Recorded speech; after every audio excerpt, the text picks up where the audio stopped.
I'm here with Mikey K, writer and director of Operation Taco Gary. I keep wanting to say Operation Dumbo Drop every time I hear Operation at the top. Operation, yeah, that's your But go-to. That's great. Operation Taco Gary, which is currently in theaters, as we're recording this. Yeah, this is your film debut, and this is a funny, good-ass movie. Like, what kind of came together to finally get this made? Well, I just writing a script that people liked reading. Really comes down to it. I wrote something that was funny enough to get passed around to enough people, and then once Simon Rex, who plays Danny, once he read it and wanted to do it, then we were kind of off and rolling from that point on. I mean, he was really like the first name attached, and yeah, we had all the momentum after that. How close does the jokes in the movie stay from the screenplay? Because sometimes, like, you'll write stuff that's funny on the screenplay, but then you go shoot it. It's like, that was pretty funny. Just run that back again. I think it was 98% or about 95% from the script. I know like the people behind you, Jason Biggs and Arturo, they had some improv lines, more so than others. But no, it was also when it comes down to it, these low budget movies, there's not a lot of time to screw around, right?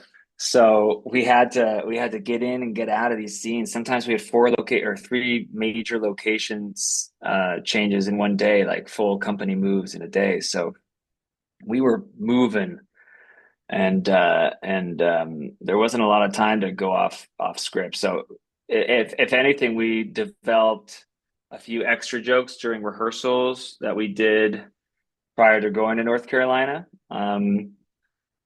with Dustin and Simon. But a lot of these people, like Arturo, I met him the day before, the day before he had to start shooting. He never met Jason Biggs before, but they immediately developed a chemistry. So a lot of this was just luck of the draw. Was Jason Biggs always written into the script, or was it just unnamed name actor that we can get, whichever one it is? Yeah, yeah. Basically, that's how it was originally written. But it was always on the list of people we wanted to get. Of course, we threw out, asked for some A-list, crazy asks just to see if we could get him. But he's always been on the list, and because this movie has this reminiscence of '90s and 2000s comedies, he fit in tonally so well. He doesn't take you out of the film, in my opinion. He fits right in. So I couldn't be happier with him. So usually with film debuts, it's not typically the first thing anyone's ever done. They've always done, whether it's shorts or making videos with friends or whatever. What's kind of your background as far as filmmaking goes? Yeah, shorts, lots of shorts, commercials, lots of commercials. But then I went into more of a writing. That was early, like maybe 10 years ago. Then I really went into writing and kind of stayed in the studio system for a while.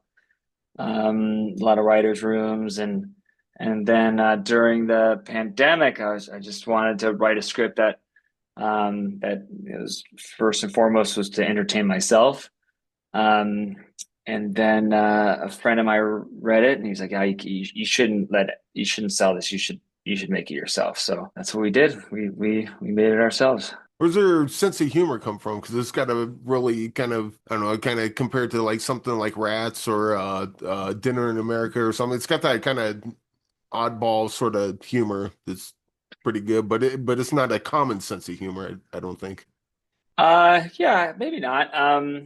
I try to put in jokes, like a variety of jokes, but once the movie kind of hits its stride around the midpoint, yeah, then the humor kind of becomes a little bit more defined because it's all the callbacks and everything that's already been set up.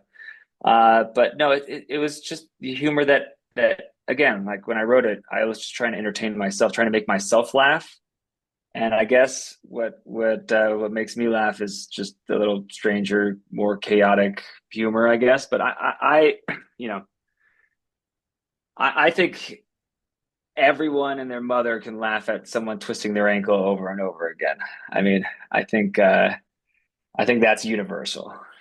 Yeah, yeah. Don't jump over logs is the Yeah, is the big takeaway. yeah, Uh, I'm guessing that was on the page too. Like, where'd that idea come from? Because that was just kind of ridiculous. But like the first time it happened, it was like, oh, and then about the 17th time or however many times it happened, I was like, this is yeah, freaking great. yeah. Yeah, it's actually just one sentence in the script, and I was like, "There's a potential here." We were in the woods, and I knew that we were going to film a couple of these ankle pranks. I was like, how many can I get away with?"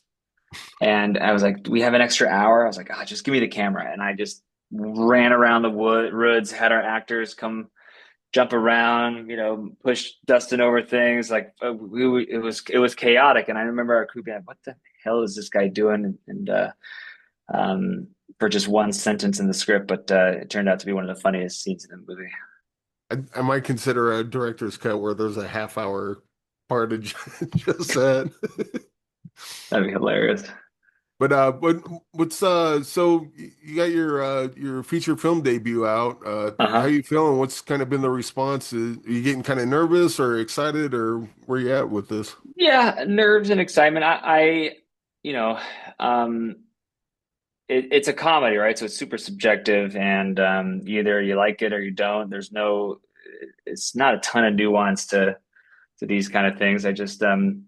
I wanted to try and make as many people laugh as possible. And in the theater setting, when have gone to different screenings, it's the reaction's pretty dang good. Hopefully it'll translate to more of the streaming, people alone, or on the couch with their phones, and hopefully the jokes will still come across. But no, it's like every movie you want people to see it in the theater because it's that shared experience and of laughing together. That's why I wrote it. So now that you're sort of at the finish line, is this something you're gonna do again? Please say yes. Or Yes, is of or course. is that Yeah. like, oh, that was more of a headache than I thought it would be, and no I thanks. think if you asked me the day after we wrapped, I'd be like, never again. But some healing has occurred, and now, yeah, I can't wait to do the next one. I got a couple scripts going right now, and yeah, looking to do this again. What was kind of some of the surprises on set? Like, man, I thought this would be much easier. Wow, I thought it was gonna be a big headache, but it turns out not that big of a deal. Oh, it's just weather because we didn't have any weather insurance or no room for, pickups, or if it rained more than 2 days, we wouldn't be here right now. We were just like praying that we would get luck out on weather. If there was lightning within like 100 miles, we had to close down set completely. Goodness. So the challenges were like knowing that there was zero wiggle room. We didn't have the budget to make any mistakes, have any bad days. We just had to. I mean, 95% of what we shot is in the movie because we there was no frivolous let's try this, let's try that ideas. We just filmed the script because that's all we had time for. Excellent. Well, Operation Taco Gary's in theaters now. Go watch it. It's hilarious. Before I let you go, I just want to get a movie recommendation from you. A movie that's either personal to you or a movie that's like, that's really good and no one talks about it.